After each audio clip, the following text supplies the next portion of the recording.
That's fair. But also, it does this more like the hand. This man is his parent. Like he has to time travel, and his parents are about to break up. That's what casting Blight looks like in D&D. It makes your hand go like dark. Like... I was going for the Marty McFly reference from Back to the Future, but that works too. He's fading. He's fading from time and reality. Speaking of time and reality, welcome back to episode 10 of Off the Shelf Hobby Podcast with me, Gaz, as your host, joined by... Oh, we have an order for this. It's me. My God!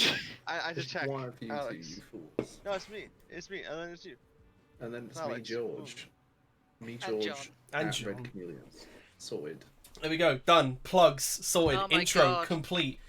Yeah, it's been a week. You know, we took a week break. Just because people, I think pretty much everyone has agreed, like, the last week just didn't exist for one reason or another. Be it deadlines, work, mental health, you know, that kind of thing. But a week's passed, a recharge, and we've actually missed news now.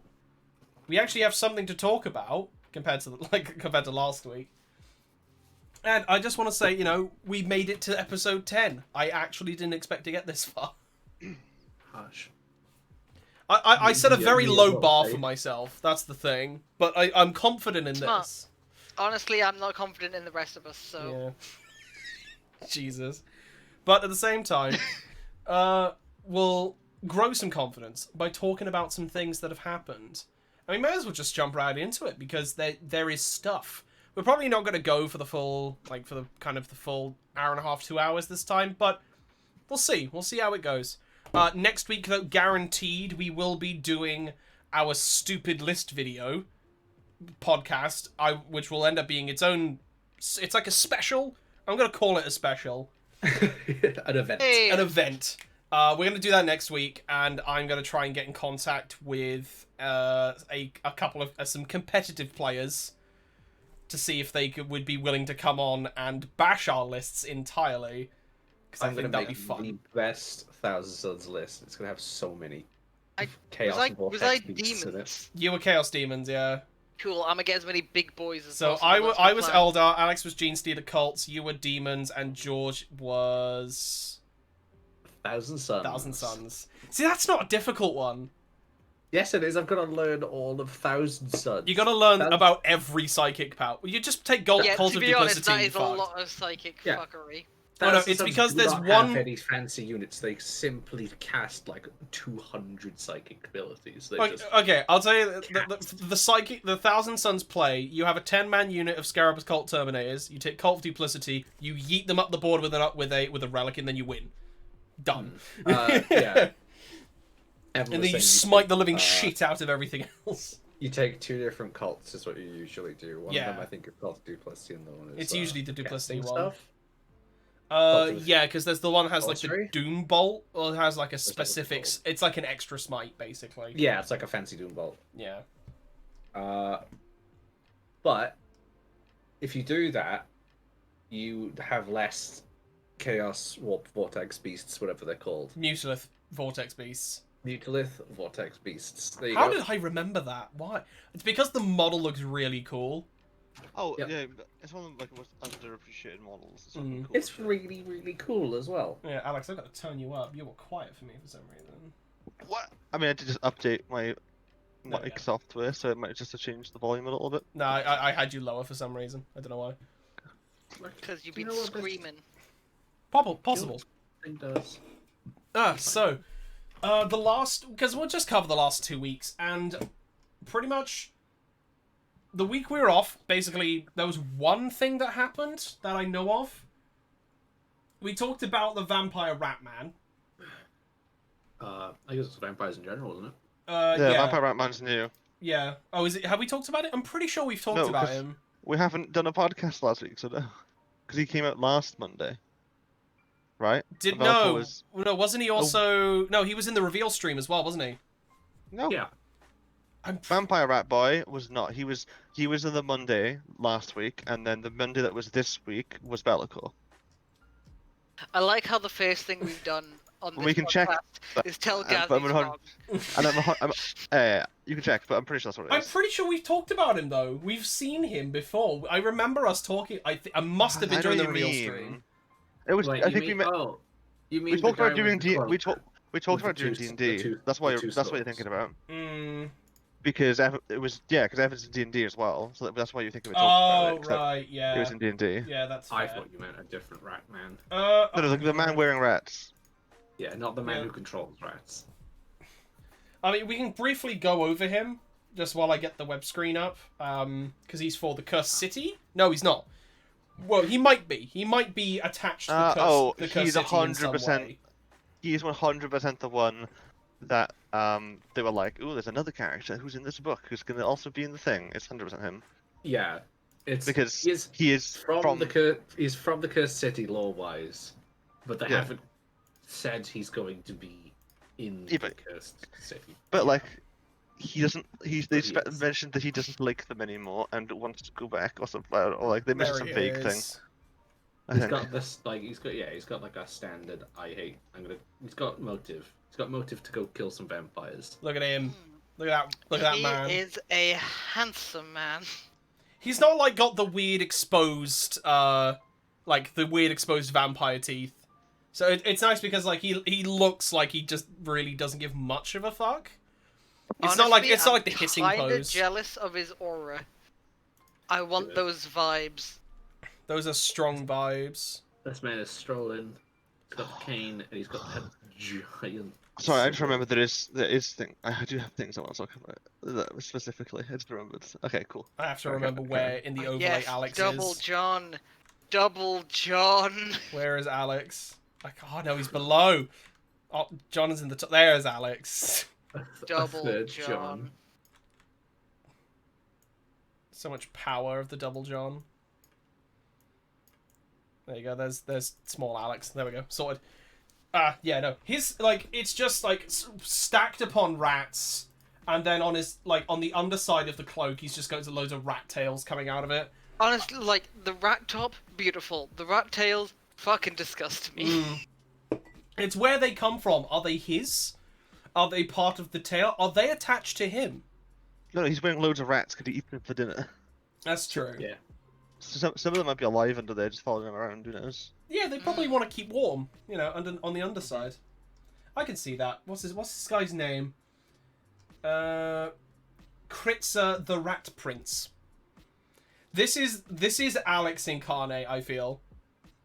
What? Because you never he is won the title of Rat Prince. I feel like considering how much Alex has talked about Skaven before, I think this would be him. I like my rats with their brains intact, smart rats doing their best work.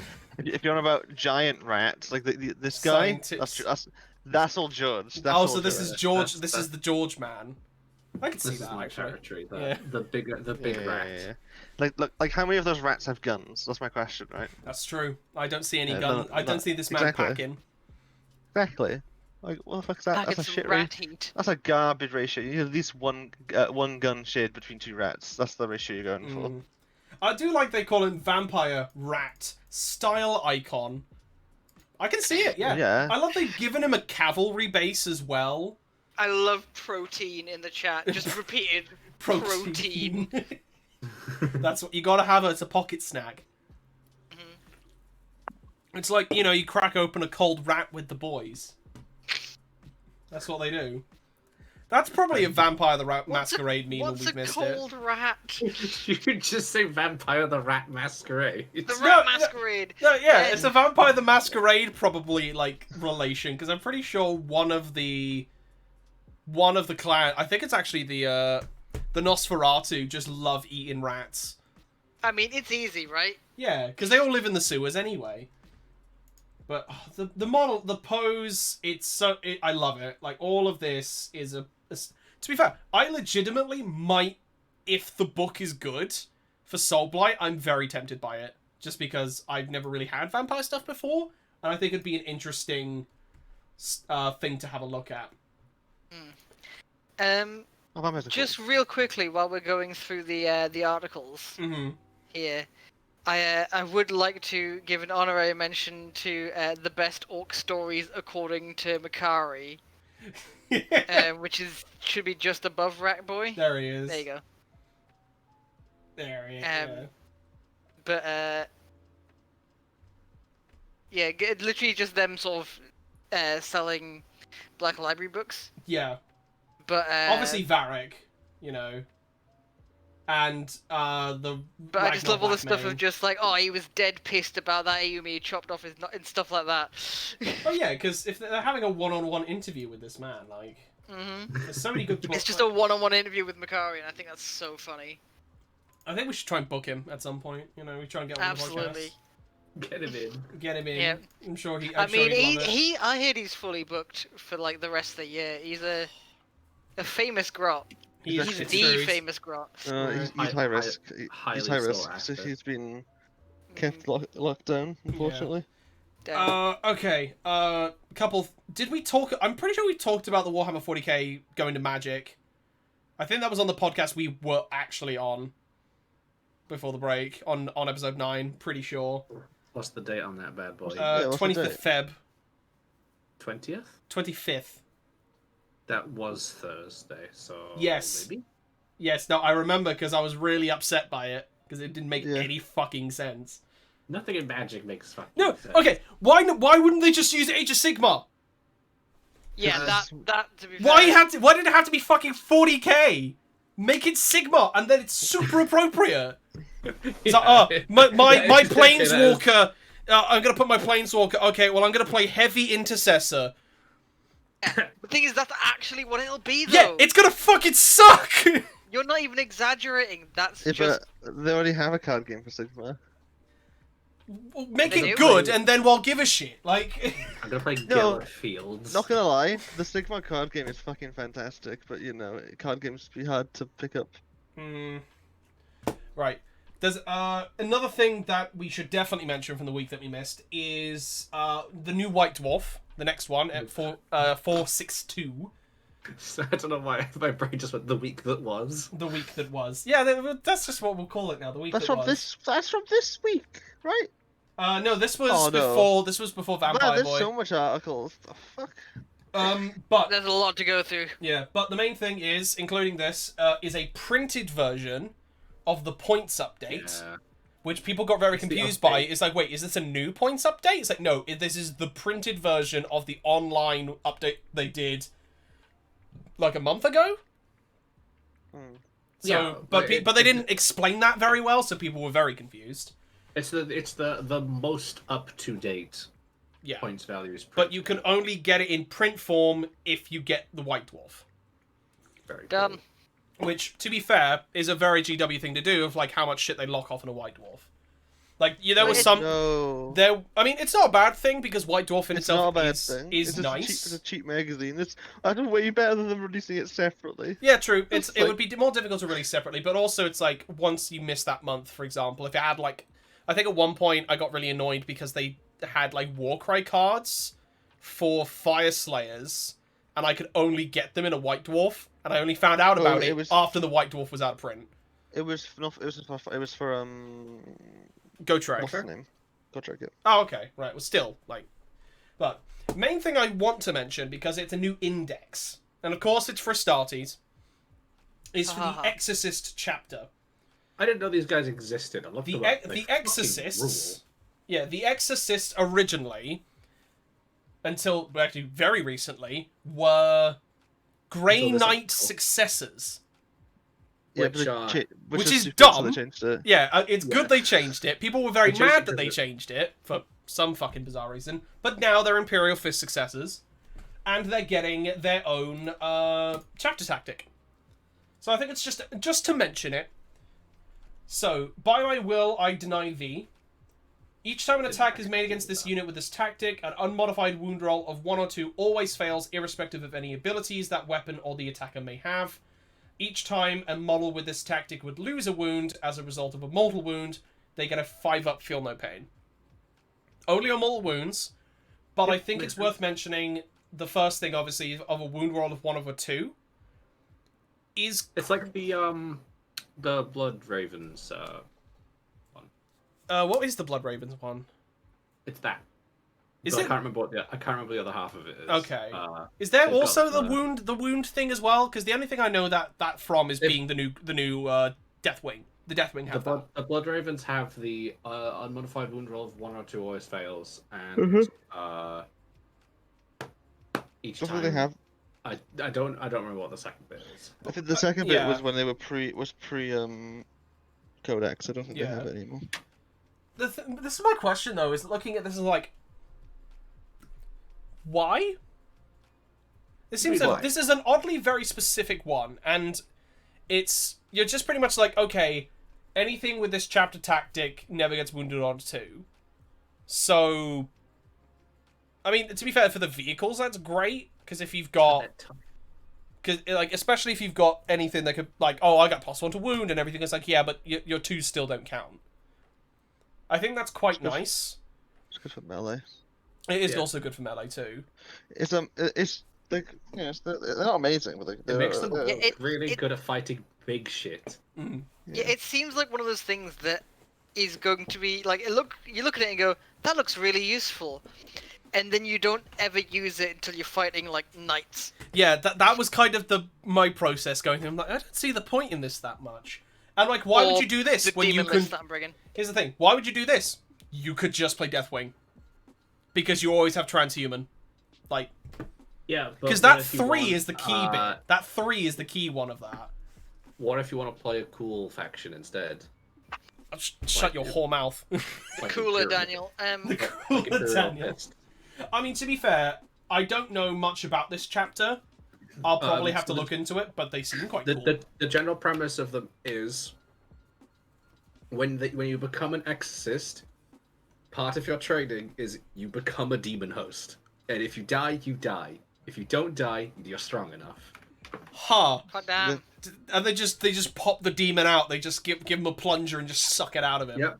They're like supervised by an inquisitor at all times. Their gene seed is top secret. The inquisitors don't even know the gene seed. The High Lords of Terror put it away into a vault and went, no one is allowed to look at that. Ever. I could see That's why every- people thought that's they every- why originally they were great Grey Knight They successors. but that's been they changed. did used to be like confirmed Grey Knight successors, right? But the problem with that is The Grey Knights don't have never successors. Yeah. The whole point of Grey Knights is they have never ever, not a single one of them, fallen to chaos. This would imply that some of them do, because some of them don't make it through the training. Yes. That's a fair But point. their death rate is so high due to in their training that for the most part they follow the Codex Astartes, but they've got 12 companies instead of 10. Yeah. They have 2 scout companies, Interesting. and they have such a high turnover rate. At one point, they had a scout company that had an 80% death rate. Everybody's So people fucking dead. who did not make it through the training. No, that's fair. But I mean, considering as obviously them being the demon hosts, and you've got the whole specifically mortal wound, feel no pain on a 5-up, that's pretty decent.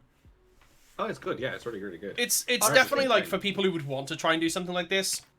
Yeah, I I can do see really working. like that for the fluff as well, of Yeah. just being like, yeah, you can just kind of say fuck you to smites. Fuck smites. Me and Yeah. my homies all hate smite. Yeah. Yeah. These guys fighting Chaos Demons gonna be really, really good, which is what they're supposed to do. Right? Mm. Like, a Demon Prince comes at you with, like, Strength 6 plus 2. Yeah. Wounding on 2s. No, he's not. Probably not a great tournament army. No, No. this is not a competitive army, but it's a cool Unless- fucking thing. Like, Unless they've got a really tasty Warlord trait, or they've doubtful. got a really tasty stratagem, because that does happen sometimes. I mean, most of the time I see anyone playing Blood Ravens, they actually no. For Blood Ravens, I think they specified you should use the Ultramarines chapter tactic. I'm pretty sure they did that in Look, the Forge World book.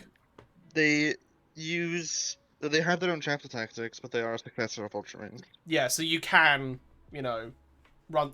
I mean, most people just run them as normal Ultramarines, to be honest. No, I think they have rules. I'm pretty sure. Well, they have rules in one of the White Dwarfs. I'm not sure if I that thought was no, because they updated it for it the might- Forge World book when that came out. Because obviously Gabriel might- Angelos' data sheet's in there. Yeah, So- it was pre-Codex. Yeah. So this was like after, because the Codex came out in the Forge World. I think it's in the Forge World. I have to double check, but They have their own thing, and most of the time, it's like, oh, these are cool. I'd probably just still run them as Imperial Fists, but you know, I've still got a chapter of Exorcist, which is pretty sick.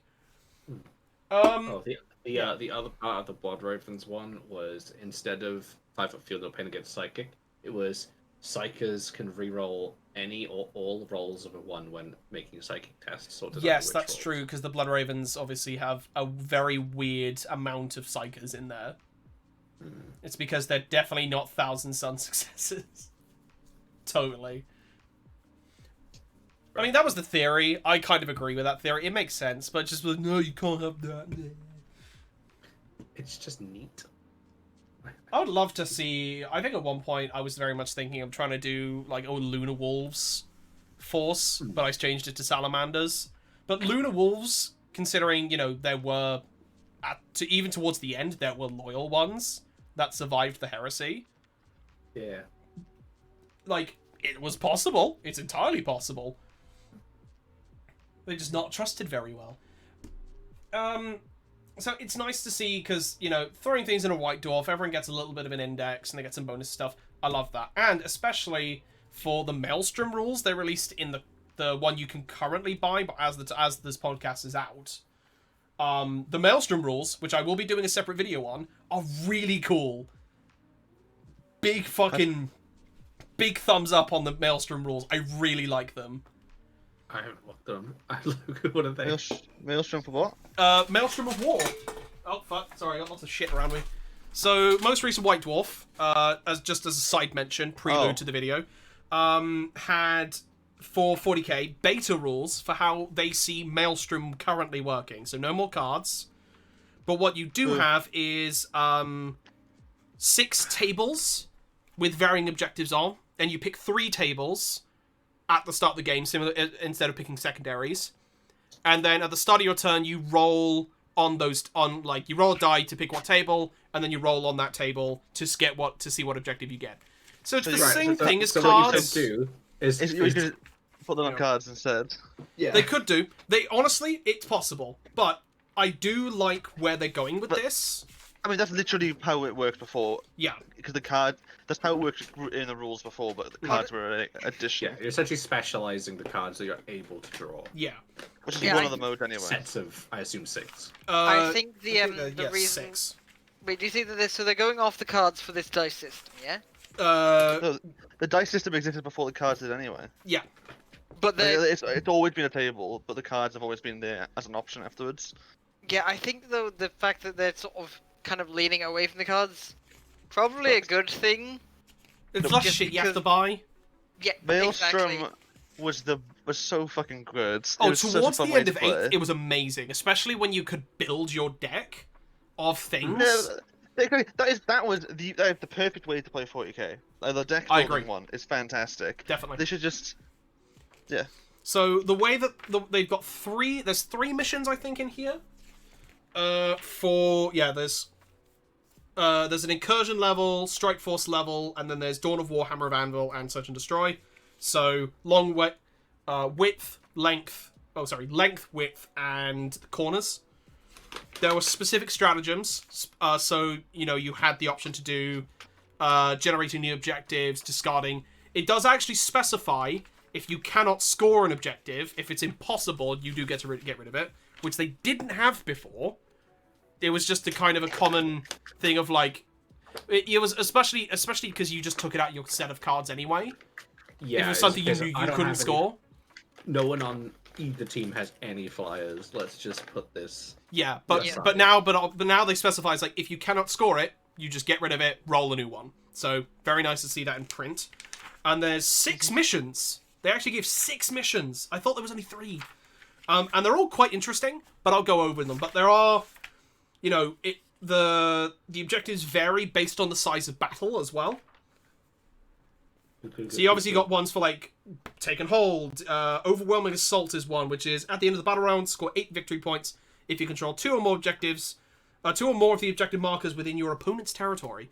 And there's shit like that. So it is, obviously it's not the Maelstrom we had before. And even though they got to a very good point, they're trying to move away from that kind of thing, I understand that, but this is a really good sign.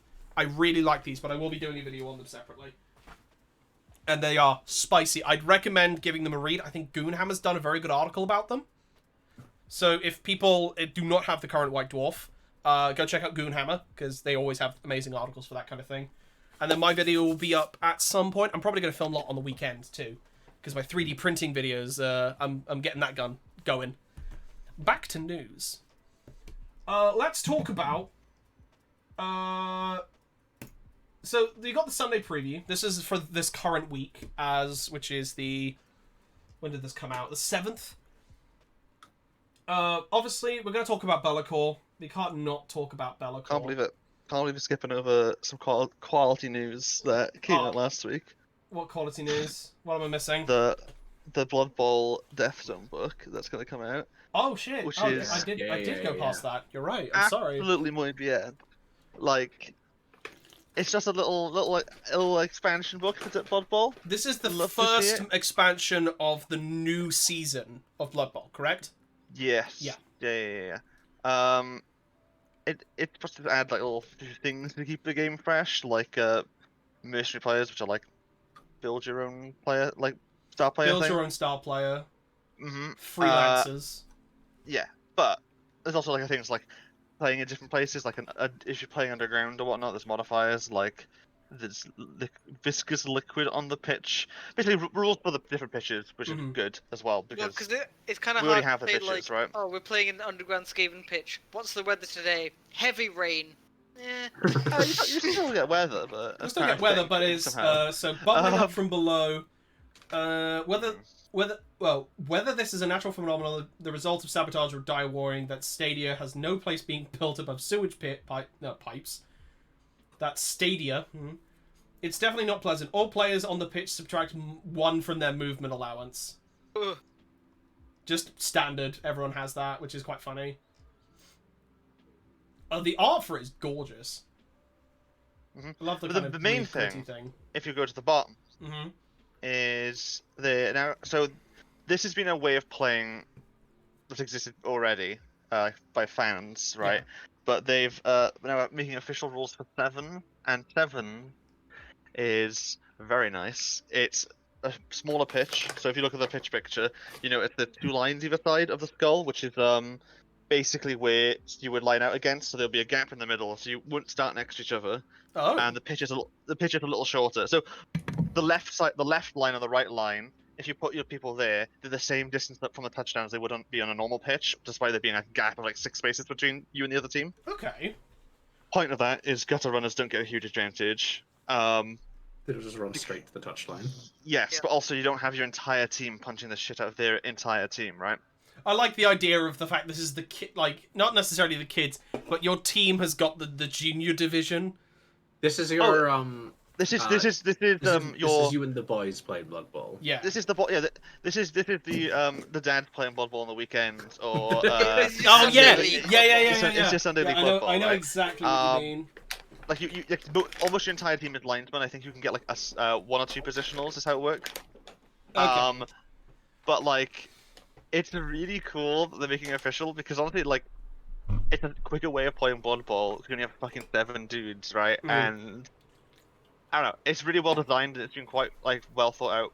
Like, it's not a new thing necessarily, but it's new for them to like. It's nice that they're picking up kind of community stuff. Yeah, they're officializing it, right? Which kind of and, like, links into stuff we'll talk about later as well. I can't wait to see what they've done with this and play it. Yeah, I'm looking for. Yeah, no, that makes. I'm sorry I missed this, but this I like the idea of it. It also means it's easier for people to get into the game of Blood Bowl. There'll probably be some slight rule variations, but I mean, if you want to practice, there's not much. Oh, carry on, John. I was gonna say, if you want to, like, let's say you and your mate are both sort of brand new to the game, you've just got the set that has the pictures and everything, and you want to practice the rules, then it's much easier to set up a game of this and go through a couple of turns than set up a full game and play a full match. You don't have to worry about like twice as many players as well. Yeah. Very true. Very true. Do they give a release date for that? Or is it just this is coming out? It's coming. It's coming. Yeah. Well, we know it's coming now. It's confirmed. At least. We won't know until it's on pre-order. Yeah. Probably. Right, I'll get onto Belikor in a fucking second, but I think there's one thing I want to mention before. Because if there's this... Stop cock teasing Belikor. This Warzone Caradon book they're releasing. The first main 9th edition campaign supplement, right? I have no fucking clue what this is. I really hope it doesn't have faction rules in it that are garbage or need to be in a codex instead, because the Vigilance books and Psychic Awakening books weren't good. It depends. For Psychic Awakening, it depends entirely who you're talking to. If it's the Vigilist... Not the Vigil... What was the first... What's the second one? The Chaos-specific one. Vigilus Ablaze. Ablaze. Yeah. That one apparently was absolutely... Like, you needed it to play just for Chaos Space Marines to be viable. Yeah. It's like... Just like it's invalidated now, right? Yeah, exactly. The Chaos one was dumb because it was like... You would buy the Chaos Codex, then that would come out, and then they would come out with a new codex, and they were like, "Oh, you could either buy the campaign book and use that with your old codex, or buy the new one." Yeah, it was because it had a fucking. It was Chaos Space Marines, but with the same cover, but had a 2 on the front of it. Yeah, it was so fucking dumb. Right, but they also lied. They just bare lied because there were loads of rules in Vigilus that still weren't in the new codex. Wow. But also the new codex had rules that weren't in the Vigilus book. Like, hey, you know how praise work on all of like the priest shit now in 40k? Yeah. That was in the new Chaos Codex, but it wasn't in Vigilus. Oh, fucking. I thought it was the other way around for the praise. No, because the model wasn't released when the Vigilus book was. It was only right. Abaddon. Yeah, okay, I thought it was the other way around. Yeah, it was Abaddon was released, and then... Well, there was also like the nerfs to cultists and stuff in that book, in the new codex, and it was like, oh, okay. Oh, okay. Yeah, so if this book has a whole bunch of AdMech rules in it, yikes for you guys. Yeah, it's gonna suck. The thing is, though, I want to point out that, the symbol in the middle is not AdMech, it's Dark Mechanicus. Yep, it's called the Book of Rust. Yeah, the Act 1, the Book of Rust. It's got a chainsaw on there, it's got what looks to be a Death Guard stuff. It's gonna have AdMech rules. I mean, it probably will have AdMech rules. It'll probably have, like, Knights rules as well, but... It's... My confusion is... Yeah, they said something. I can't remember. Considering we don't have... Like, Vigilus... When Vigilus came out, how many armies were lacking a new codex? I'm pretty sure most of the codexes were out by that point. Did it come out? It came out just before? No. Because I can't... Most of them were out, yeah. Most of them were out. However, we're in a situation now where we have Space Marines, Necrons, Death Guard, and soon-to-be Drukhari. There are 4 armies, technically. It's like the sub-factions, who gives a shit. There are 4 factions, currently, that have books. A large array of everybody else does not have one. And the most likely they're going to be like, oh, you're going to get rules and stuff. It's like, okay. My AdMech rules are absolutely fine as they are, because I got the really nice Psychic Awakening. I would rather just have an actual codex, please. I mean, this seems like one of those things where I'm not going to know about it, I'm not going to know what's in it, until I'm playing a game against someone at, like, a tournament or just a friendly match, and they go, well, actually... I've got this. And then they pull this thing out of their fucking bag. Oh my god, like... Yeah, it's go, filler. oh, fuck. Zell makes a very good point. It's just absolute filler. This middle bit, though, gives me hope that we may get the prelude to them releasing Dark Mechanicus as their own faction. Oh, I fucking wish. Anytime, Dark Mechanicus is the Elden Ring of 40k. That's the episode title. That is the episode title. Thank you, George. That is the weirdest shit you've said. George, but there are Dark Mechanicus models. It's the Elden Ring just doesn't exist. And there's trailers for Elden Ring. Like, there's the one trailer they showed off, and then all the leaks. Like, yeah. Or you mean the leak? No, singular. The singular leak. Sorry, but yeah, it's. If it's as good as the Marathi book, like this, 40k is so just terrible when it comes to narrative books. It's like there's a fight. Cool. Does this fight matter? No!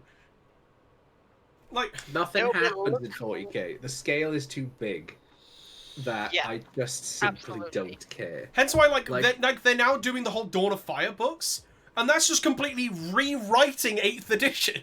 Yeah, because they realized, hey, we just skipped like a whole bunch of stuff and just went, oh, everything's set up now, instead of having a struggle of here's the Dominus Crusade happening rather than they fixed it all already. It's like, By the way, why? the entire crusade is over now. Here's To Primaris and be, Means. to be fair, I don't think it makes sense to be annoyed that they're rewriting stuff because No, it was it's garbage. a good. Oh, It's it's a good. good thing. Yeah. It's the problem is that the bar for 40k's narrative is very low. The bar for Age of Sigmar's narrative, as we've discovered, is very high. Well, and I think it definitely comes and back Z- to what John yeah. was saying. It's so hard for it to be consequential. For example, there is one page in the Orc Codex, which tells the story of orcs going to a planet, having a good scrap, and then at one point they all leave, and everyone's like, "What the fuck? Where have all the orcs gone?" Turns out, fucking Gork got a bit bored and hungry and fucking ate the entire planet. Just big old jaws, crunch, crunch, crunch. Planet is gone. Yeah. Just gone. It'd be like, One page in the Codex, no one gives a shit. One you had, page, less than a page, a paragraph. when you have even. like Gathering Storm and stuff, so many events happen there that actually kind of matter. Yeah, because it was like- Cadia, No, Gathering Storm was straight good. because it was Yannari, Cadia, and something else as well. Something else happened as well before that. In Death Mask, you had that whole thing with Eldrad and Don't fucking mention Death Mask. Yeah, and then he went, "Ooh, they're on the moon," because the guy looked at the moon, and then I guess the rituals ruined. Okay, all right. This is the plot Bullshit. of Death Mask, right? A planet gets attacked by a fucking big old Craftworld force, right? And the Death Watch are defending it, right? And they're fighting in mid-fight, and they're like, "Oh wow, this is so weird. Why are they attacking like this?" Then Captain Artemis looks at the moon and goes, "Ah yes, I know the Eldor's entire plan. They're actually on the moon. I know Fuck this." off!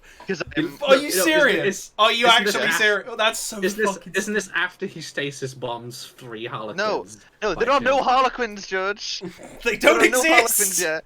He's been fighting Craftworld Eldar at this point, so he Right. has no reason to think anything's happening on the moon. But he goes, "Ah yes, they're on the moon." Then somehow they fly to the moon in like very, very, very quickly, to the point where they land there, right? And then there's Eldrad, who is the strongest, most powerful Farseer there is. Most powerful, strongest man at seeing the future. Surprise! With Harlequins, which are like the strongest, they're stupid OP. Harlequins are genuinely in the lore. They're dumb. All right, they're like impossibly fast and whatnot. This one kill team of Death Watch apparently pop up, start having a fight with them. A few of them die. Artemis is having a fight with Eldrad. He's like, "Oh no, my hand is going to overheat. I'm going to die. Better throw that somewhere." Oh shit! I just happened to kill 4 Harlequins in a spray blast. Sick. It's and then they stop Eldrad completing his ritual completely, and He then gets it ends. distracted by like a plasma shot as it like happens, and then it ends. But that leads into the entire events of Gathering Storm, right? Apparently, even though it doesn't actually resolve in that story. It doesn't resolve in the book, but it's like elsewhere in the universe at the same time. An entire arena full of Dark Eldar are turned to ash because fucking what's her name? Yvraine dies. I mean, gets resurrected. To be honest, in the chat there, Zell, very good point. A 200-year time skip was bad. Yeah. So, because so we're looking, and plus we're looking at this book, right? Book of Rust. It's for whatever it's linking with. When we look at how the Vigilus books did it, they gave sub detachments to pretty much every faction that was involved, right? The Imperial Guard got 3 of them plus an actual way to use Tempestus by themselves. And that made them actually viable, and then led on to them actually having a supplement. Great. But it was also... There was so much broken, stupid shit in that book that makes me fear for this one.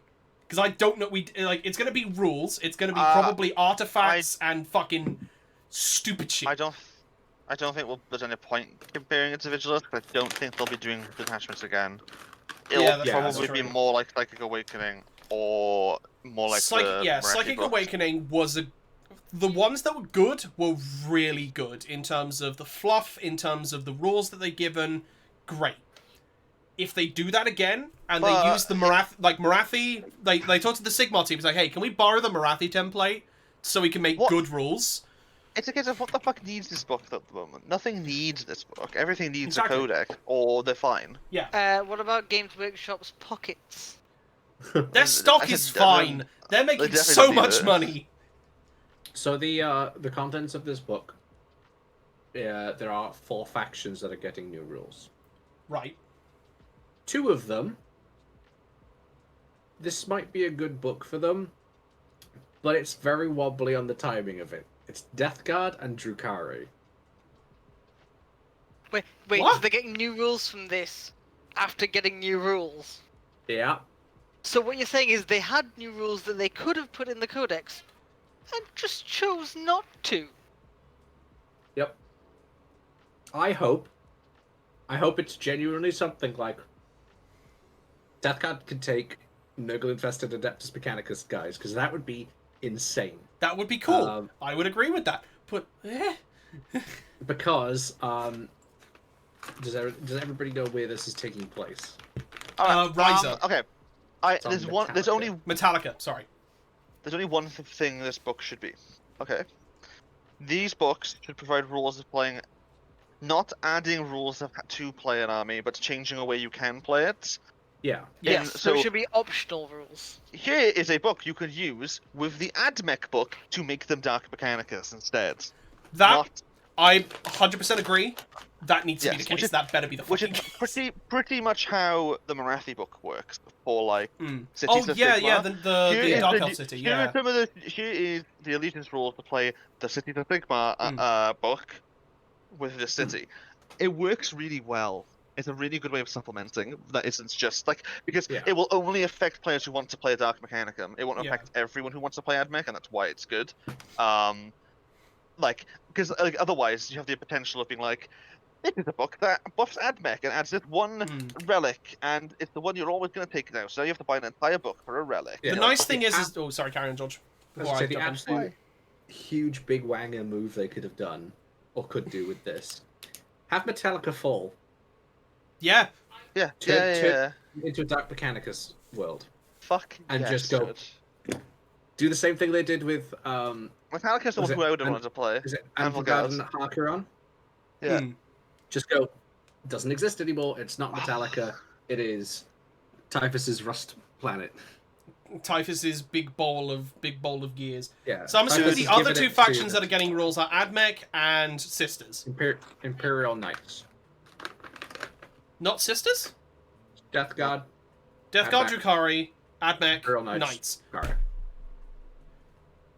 Drukhari there. Yeah, why the Drukhari there when they're just about to have they're getting the 2-player box? I don't get why Drukhari are there. I think Drukhari, it just says, the warriors of Kamara are keen to take advantage of the chaos and confusion caused by Typhus invasion alongside these codexes, supplements, and rules, playing through the character and campaign yourself.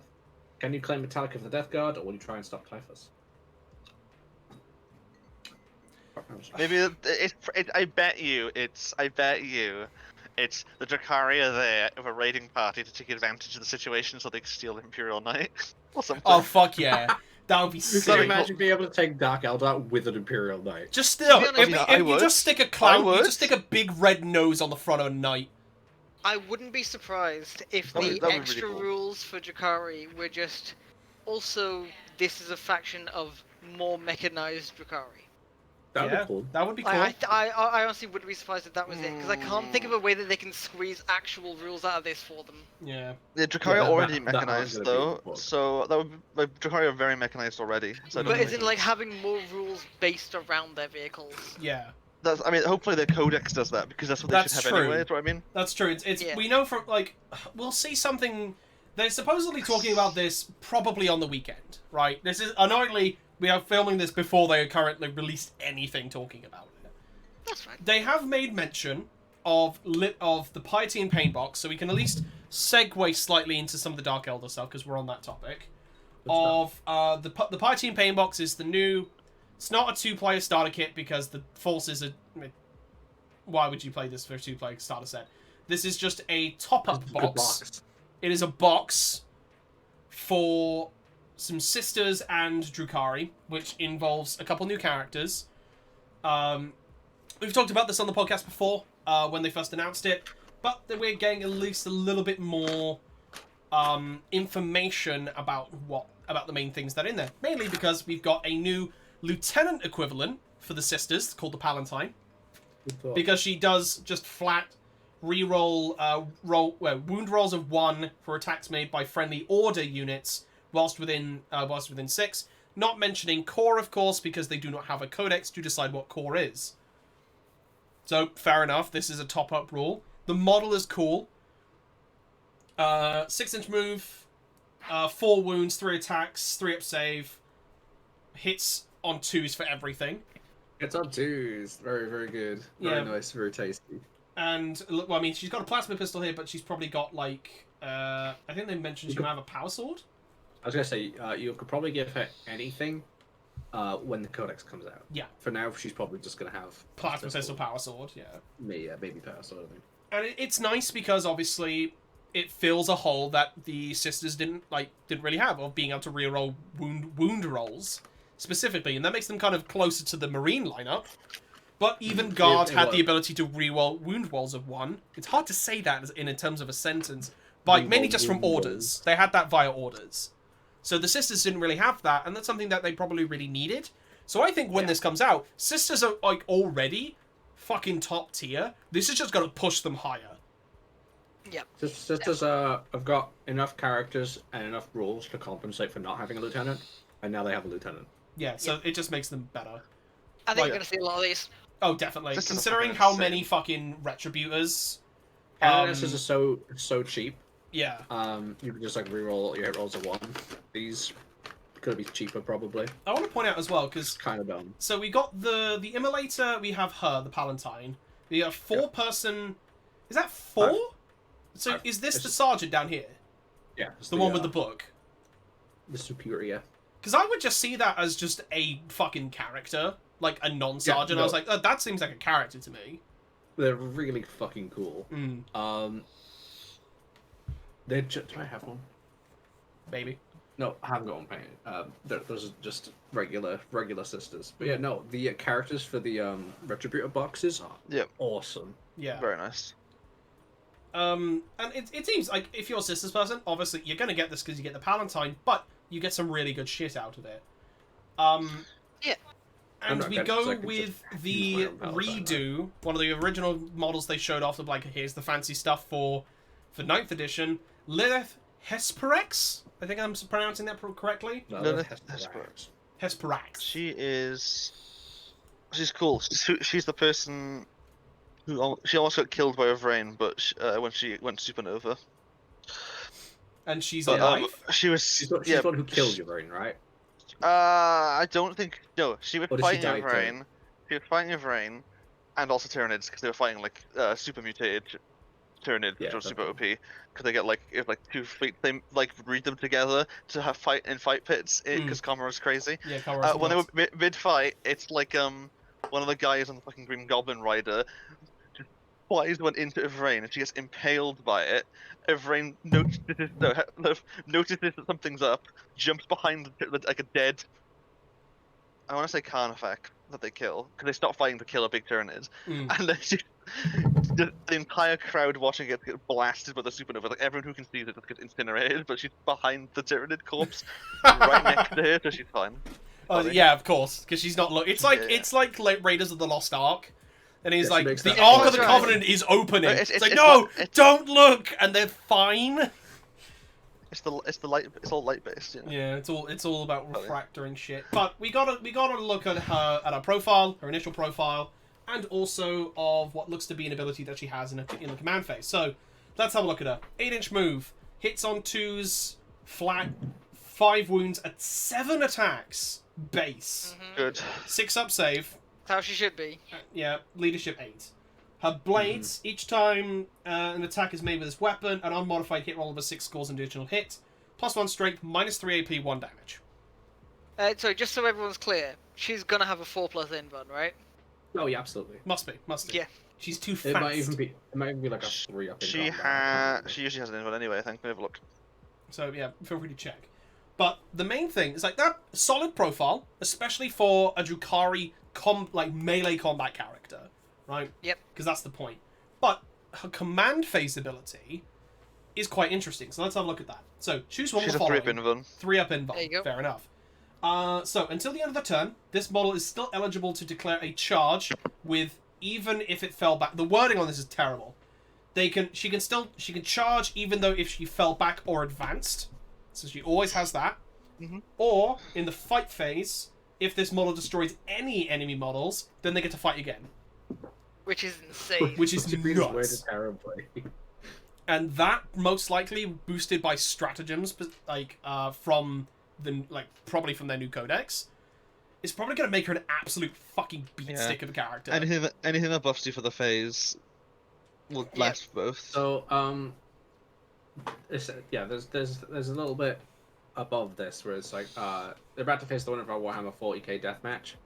They essentially rolled like any sort of single combat fighter, like 1v1 in a tournament tree, and the finals was Lilith versus a solitaire, and she won.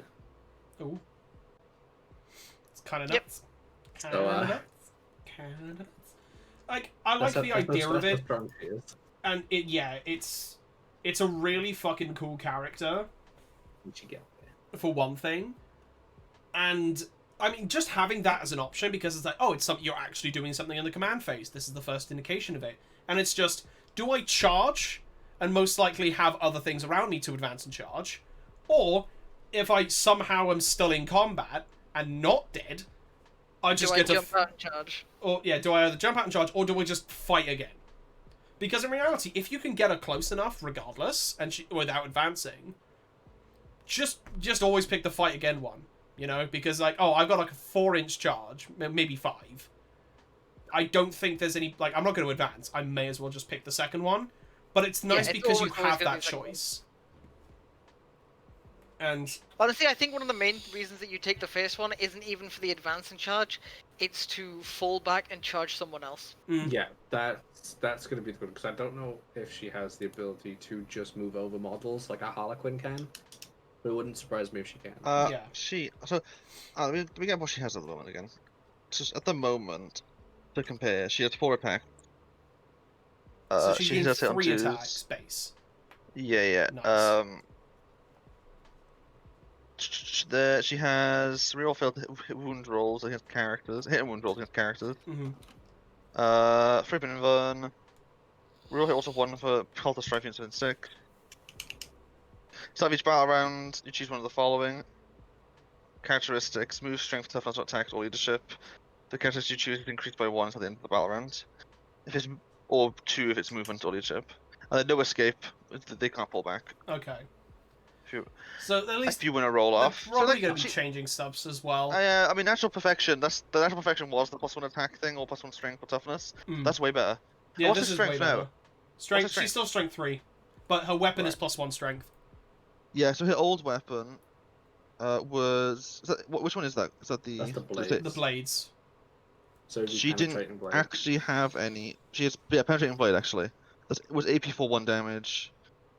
So Each time she fights, she can make 1 additional damage, attack. but bonus hits on 6s. So... With 7 attacks... +1 strength. Yeah. Oh, so her whole thing is that you did +1 attack with those blades, and then she also had Bob's attacks, which is just 2 extra attack.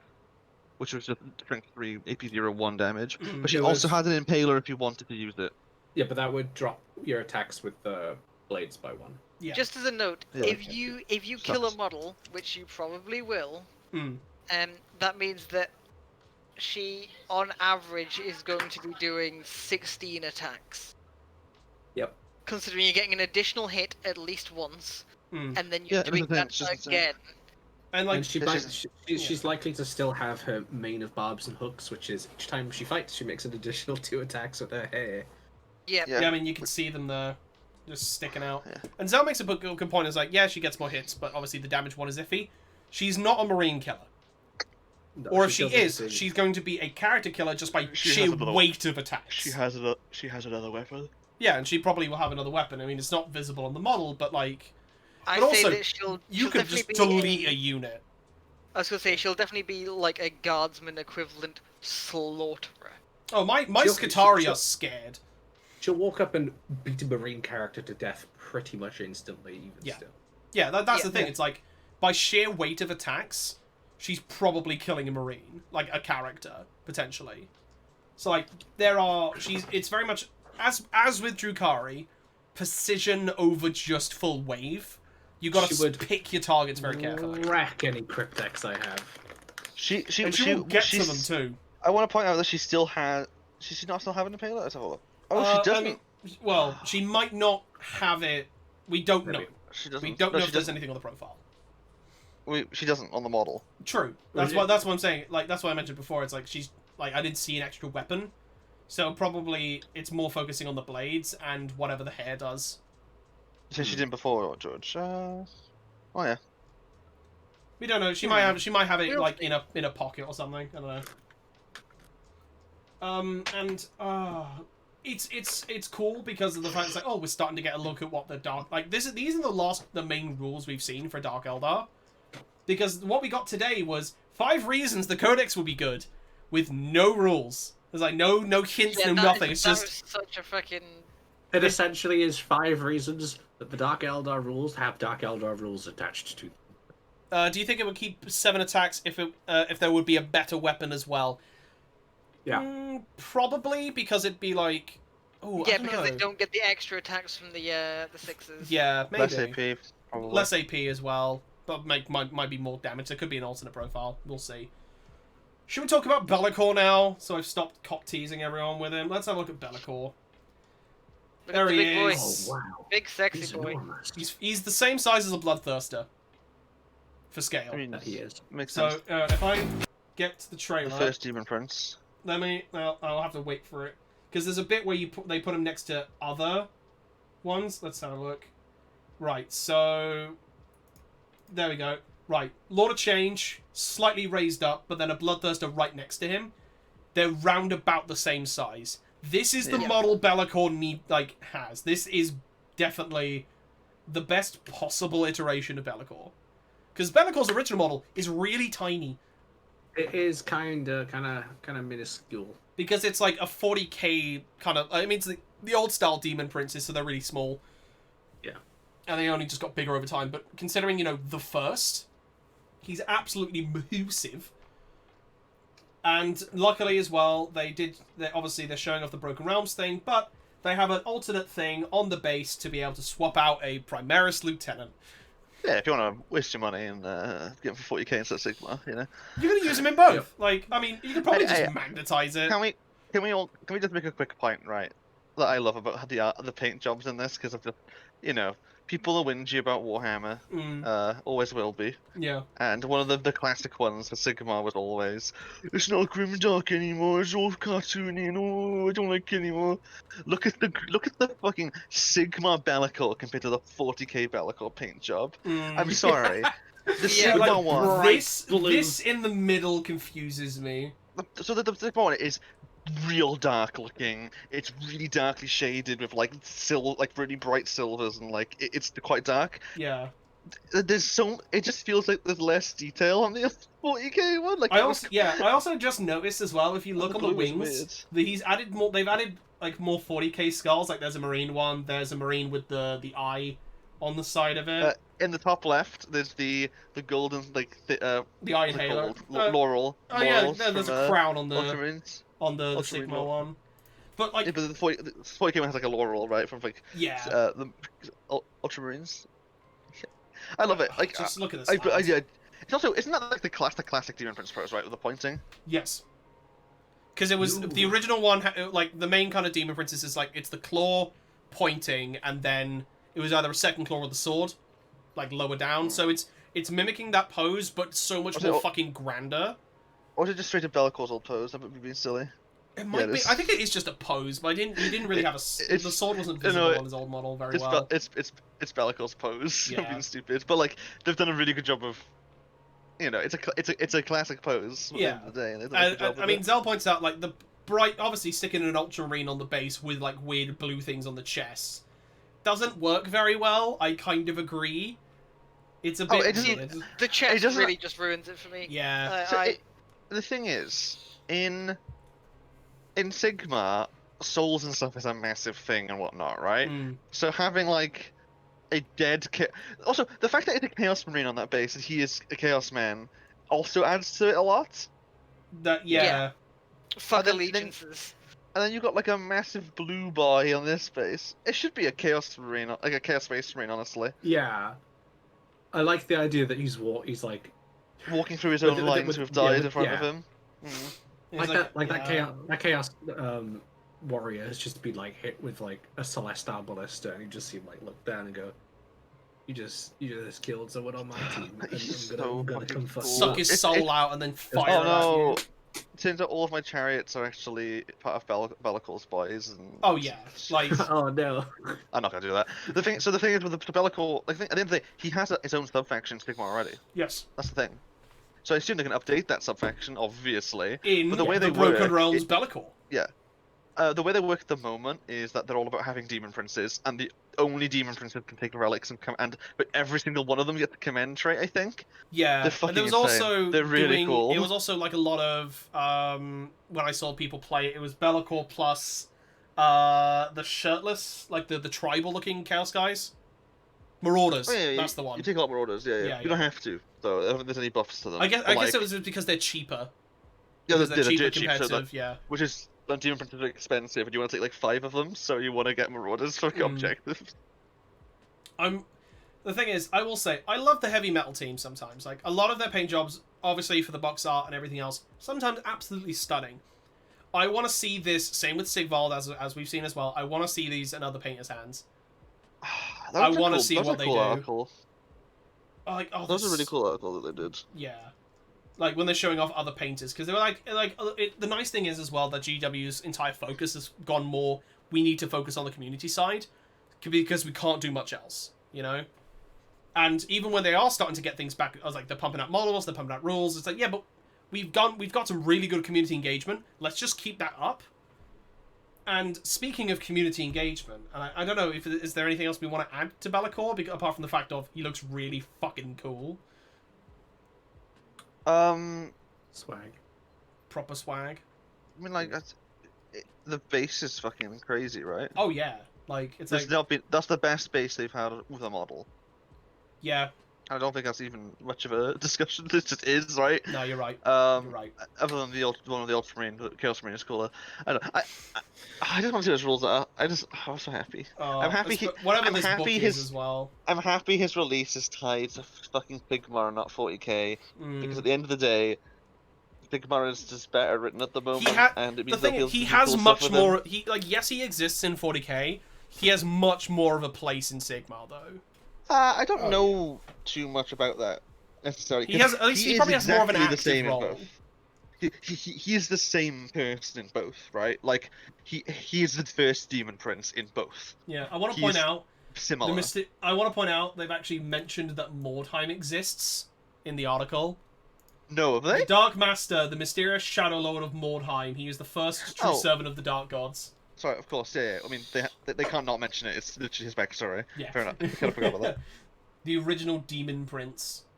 And now he gets a model that he actually fucking deserves. And he's getting a whole expansion related to him for Broken Realms. So that's going to be really cool. I wonder who he's going to fight. Someone. He's going to slap Tyrion, maybe. I don't know. Right. Last thing I kind of want to go over is especially now as I'm kind of linking into the community engagement side, there are so many really fucking good content creators for just the Warhammer universe in general. Right, but this guy's a prodigy. And I mean, I'm assuming everyone here has seen Astartes, right? Yes. You haven't. The thing is with the dude who made the Astartes, right? It's like being like, oh, it's amazing. 40k content is nice and all, but like that's underappreciating it. It is just good. Oh no, his filmmaking skill is out of this fucking world.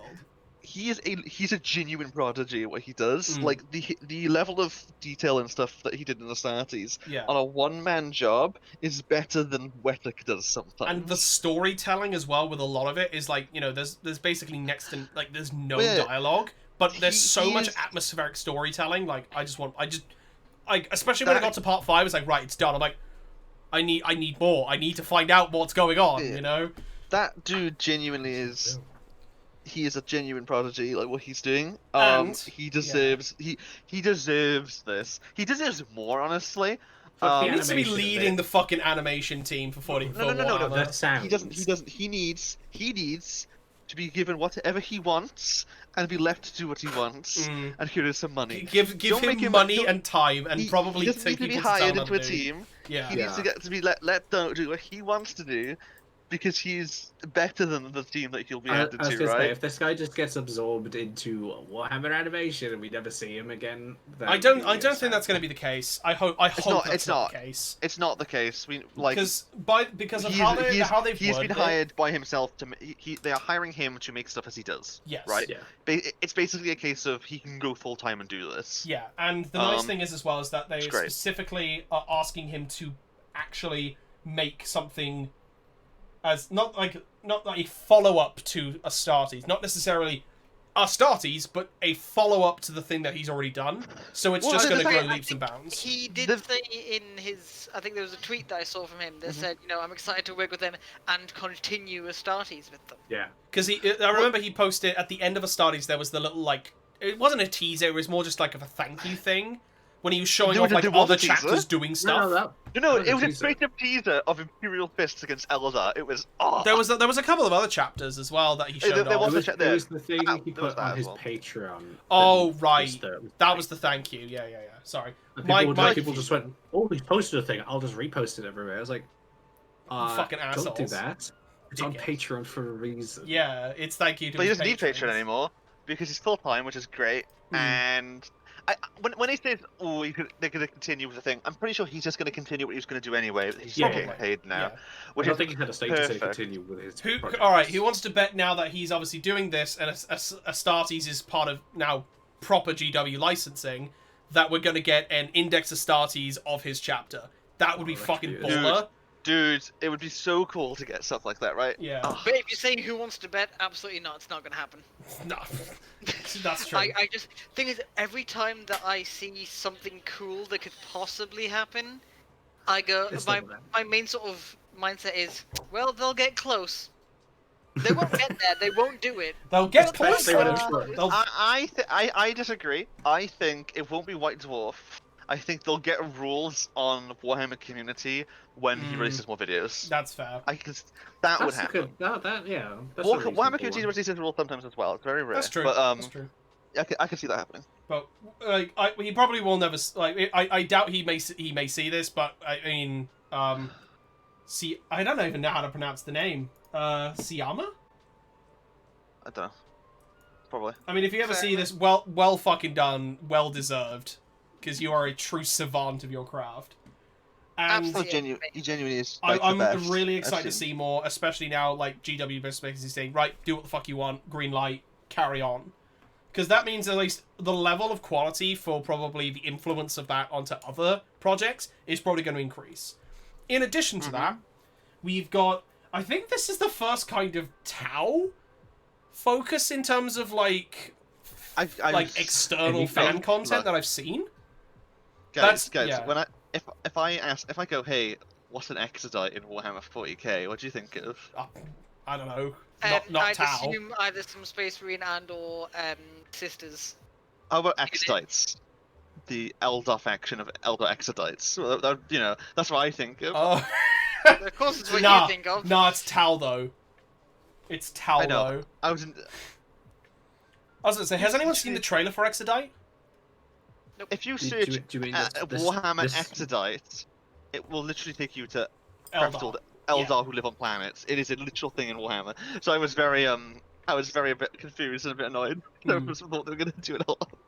Yeah, but It's cool though. yeah. Like Tower, great. Oh yeah, no, I watched the trailer. I'm like, ooh, I really like this looks great. trailer. It's the cinematography is great. What it's showing off and like the kind of the hints to everything are really cool. and just seeing the pilot getting ready to get inside a crisis battle suit. Yeah, fuck yeah, I'm into stealth that. suit, right? Or is it a stealth suit? I think it's a stealth suit. It's It's, really yeah, round. it's just a stealth suit. It's an orb. Huge. It's huge. It's great. Yeah, it's fucking sick. Yeah. But it's nice to see that we're not just getting, it's not just Space Marines, it's not just Chaos, because there is a guy who's been posting loads of Krieg animations recently, like Source Filmmaker ones, but they're really fucking high quality. I'd highly recommend if you find them, give them a watch. I cannot remember the guy for the life of me, but they do exist, and they are fucking amazing. Love those. It's nice to see, though, we're getting a bit more representation, and hopefully this kind of goes into, like, actually making the Tau, I don't know, somewhat better written, I guess? There's nothing wrong with Tau. It's There's nothing people wrong don't with Tau. actually know anything about Tau. They're Yeah, just exactly. communist space weebs. Like, they're not. Yeah. But, like, it's hopefully shining a light on that to encourage people to kind of find out more. That shot Oh, that sorry, they've carry on. got there with like it's a still there. But Yeah. that shot with like all of the file warriors in the background standing up at once, that's so cool. They're gonna fucking firing squad that man. Tau look So- intimidating in that trailer, which is good. Oh, yeah. They need to. Alex, I'm gonna tell you this, that it probably won't be relevant, Mhm. but the sept involved here is Tashvar, which have the strongest and best breaches out of all the Tau. Ooh. That's their trait. That's their like what Wait, they're known what? I've never heard of them. for. Tashvar. John, carry on. What were you going to say? So I was going to say real quickly, just the people who are, sprinting to Reddit whenever any Tau-based content is released to write fucking weebs, fucking space weebs. Yeah. I love how I'd go as far to say that 99 to 100% of those people are literal weebs. Yes. Absolutely. Fucking idiot Tau. They're just like me. I don't want to. Fucking stupid. I don't know. Like, I've been kind of watching. There's a guy on the Dice Check channel, which is the Magic Carp Use Fly Warhammer 40k thing, that specifically plays Tau, and he took a list of Tau, which was just the 8 plus some big flyers, just to fuck about with. But the way, like, when he kind of mentions a lot, like, he at least points to like one of the some of the reasons that he likes the lore, and he points to something specifically. And I've gone back over and I've watched a few videos. I'm like, yeah, well, actually, the Tau really interesting. But it's difficult to get to that point, to find that information. It sucks. In the trailer, you know when they fly, like, they go through space for a second, it's a huge fucking ship. It's a crude sphere. Yeah. It looks so fucking good. I didn't even think. You want my crudes. god. So, No, crude spheres are really weird. I thought that I was going mad. Mm. But it's a case of I'm not reading the article proper, I'm just looking at the pretty pictures. Mm-hmm. So there was a studio that was making a little animation called The Expedite, and I was just like, okay, yeah. And I cannot find the videos for it. It's because they took them down. And they've reposted them, I believe. They have not reposted them. They have just posted a video yesterday stating that they are working with Warhammer Animation now. But there was a trailer. But there were two trailers, two teasers that aren't this. Hang on. All of the videos for Astartes on the Astartes channel are also gone. Except for the one saying that he's working with Warhammer. Oh. That sucks. That's weird. That's really fucking lame. That is kind of lame. I mean, I will say, probably for his channel business reasons. Is a mess anyway because it got True. hacked a bunch. True. True. But yeah, it was something. Like, No. it's okay. That does seem like an order from up top as well. Yeah, but it's when probably you for think about copyright it- things. It's probably Yeah, all but you think copyright about it shit. though, it's because it's moving from being a YouTube show to being actual produced, branded GW show content. So they're with probably a gonna lot of money behind it. They're probably going Yeah, to it makes cut sense. it with the GW branding on it and then just re-upload it. Guarantee. Yeah, It's like I think, Astartes is now a product of GW. I think one of the things that kind of makes me sad about that is it's kind of taking the stuff that these people did previously without the backing games workshop and almost retroactively saying, no, that's ours. The thing is, though, when at least really the they had people. nothing to do with Oh, The thing, I guess, because the team, but they idiot. wouldn't agree to it. What? I don't think it's. It's It's Tau fighting Elder. That's what. They're fighting Elder. They're fighting Exodites. Yeah. So with it's gonna with be this, Predator. I will say at least like it was probably a situation where it wasn't going to be like, oh well, you know, you're not making like it's not a profit thing. This is a fan thing. We'll happily leave it up. But if you join our team, and you know we give you like throw actual fucking budgets at you and probably support and everything else to be able to do this, we would then by design you would still have the rights, but we need to be posting it. We'd probably get some of the rights as well, you know, because it is a 40k thing. And then there you go, as Zell said, they're just moving it to Warhammer hosted resources. Yeah, which is fine. It's just a little bit of a dick move. It's because it's more official content now, right? Yeah. It's fine. I think it makes sense. Yeah. It just, as I said, it's odd to me that it's now retroactively Warhammer official content. Like, a little weird. they're taking stuff that was previously done without their consent and making it theirs. It's like Star Wars and Disney. But, Yeah. But then at least like they make it this and then they burn it. Yeah, that's true. That's very true. Fucking the Old Republic. Anyway, I'm not butthurt about the Old Republic at all. Never mind. The other two that they've mentioned is we've got a Black Templar Space Marine series, a short cinematic series, which I don't believe it's just Primaris, the Last Templar. It's gonna be the last Templar who survived Gathering Storm, probably, or something like that. Probably. But we're also which would be cool, actually. True. And we're also getting, for stuff for Chaos fans, we're getting an Iron... It's just a Codex film on Iron Within for Iron Warriors stuff. I'm super keen on that. Yeah, no, because I'd like to know a little bit more about that, because Iron Warriors are... Cool. They're the least chaosy like Space Marine faction. In a sense. No. In terms of visually. Visual aesthetic, I mean. Is they're more the traditional...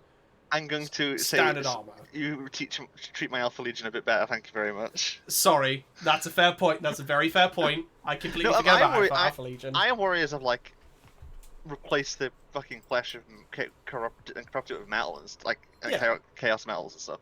They can look like. Remember, you have to think of what is the most Iron Warrior unit in 40k. Obliterators. Are they chaosy looking? Yes. Yeah. That's true. That's very true. That's what.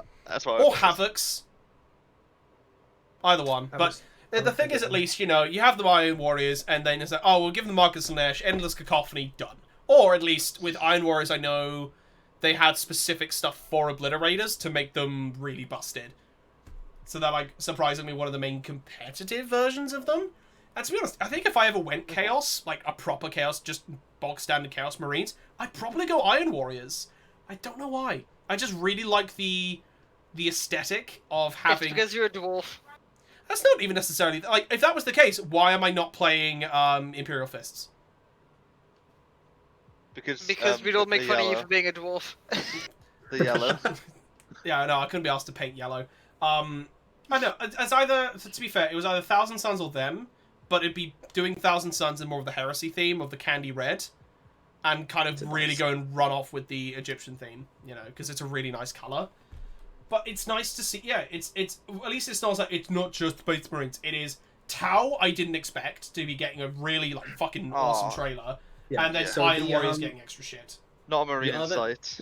I was going to say, the other trailers for the Exodite are, it is a shot of Dead Space Marines, and then very, very, very fast running, just like you can't even make out what they are. Probably Eldar. So we think like it's a case of they might be either Striking Scorpions, Howling Banshees, or like another thing. And then there's a shot like POV you running at a Space Marine who like swings towards the camera and then cuts out. Right. The other one in the old trailers is all from like a Tau ship perspective, and it's them talking about them finding this planet that could hold life. Yeah, it's like, oh, it's like a sphere of expansion, probably. It's like, oh, we can expand here. And there's going to be Exodites there, and they're going to be like, please leave us alone. No. You got some oil. I don't even think Tau are very much like space communists. I think they're more Space America. It's like, oh, you got stuff on your planet. We're slowly expanding, but we really want it. This straight up just... Yeah, they're just a caste society. They're not like a real thing. Yeah, it's true. I will say, at least to the people who got picked up by GW and are now given the license to be able to just make whatever the fuck they want, with GW supporting them, and then also kind of growing that community outreach to be like, if you are making things, the GW do see them, and they also are fans to an extent. Depending on the content, I highly doubt they're going to be buying fucking Emperor's Texas Speech anytime soon. Right, but that's not going to happen. The thing is, when you make something... all the head canon, yeah. When the quality of your content is as good as those things are, like Astartes and stuff, it's hard to ignore. Oh yeah, definitely. Like, fucking, I'm just happy for because the guy who did the Astartes has such a rough ride, with losing the Astartes account for like 4 or 5 months, and then YouTube not doing anything about it. So at least this way, he has got that protection. He can just make what he wants and make it look as amazing as Astartes does, and I'm just looking to see more. I think that's pretty much anything else we'd want to add. It's just looking at that guy again. I don't think we want to add anything else, unless people have got anything they particularly want to add in the 5 minutes we have left. Nah, I'm good. I think I'm good. Yeah. Yeah, I think we're all caught up now.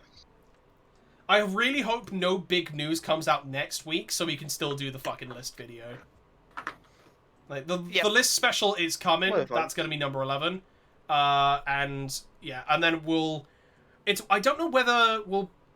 I'm going to see if I can try and get a hold of a guy to come onto the podcast for 11, to then do it, or because one of the people I'm thinking of to do it has a podcast that runs around about the same time as ours, which is the Honest Wargamer.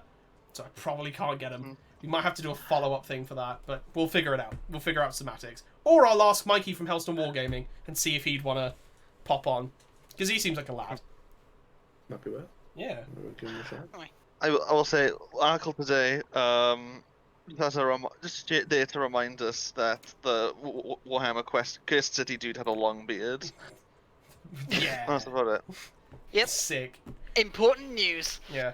Yeah. I think on that note, we'll cut it there. So, a couple of little extra things on the end. Videos are coming. We've had a short week break. We will be getting into the kind of the content calendar. We are going to be posting stuff, trying to engage with the community a lot more, so we can just keep posting stuff. Which is, sometimes it's difficult in terms of balancing life and work and stuff, but weekends exist. I got a 3D printed video, which is about to start recording because I've already started printing the bits for it. I will be doing a video at least on the Maelstrom of War mission cover over and just having a discussion about it. But is there anything that you guys would like to see in terms of content that we can make? Because we might not have thought of it. Feel free to leave any suggestions in the comments or add us on Twitter at @off_hobby. And leave some suggestions and memes, and we'll be posting memes as well, probably. We'll have to get someone to make memes. Who's good at memes? Somebody. We need a meme. We'll just rip them off Reddit like everybody else. That's true. Well, we'll do exactly that. The content farm. Yeah. Apart from that, make sure you just follow all our socials. As I mentioned, Twitter. We also have an Instagram, YouTube, and also follow us here on Twitch. And that's basically everything. So, thank you all very much for watching. We will see you next week for number 11, the list Wombo Combo special. Yeah. And I hope you all have a really good evening. So, like, comment, subscribe for more Mutalith Vortex Beasts. Also for a tier list of top henchest characters, in 40k. We will do that. Fuck yeah, I'm actually all about that. We gotta find that. We gotta find. Can we make a fucking himbo list? Yes. 40k. Yes. Well, does it have to be 40k though? Well, no. We do two. We do two. All right. Yeah. We do a Sigma one, so Alex can actually be involved. Sigma one's a lot easier because all you gotta do is slap Sigvald at the top. Yeah, that's the thing. No, that's Sigvald's not whole character is being a himbo. That's just he is just the list. He's just the list itself. There you go. Done. He's the one writing the list. Yeah, he doesn't. He's faded into the background of all of the tiers. Yeah, he doesn't get to be on the list because he is the list. Himbo. That's fair. Yeah. He's the baseline upon which all the rest are judged. Yeah, true. Yeah. He is our benchmark. Zell said tier 0. Tier 0, perfect. And on that note, we're going to call it here. Thank you all very, very, very much for watching and listening. We will see you next week. Good night. Ta-ra, roll. Drive safe.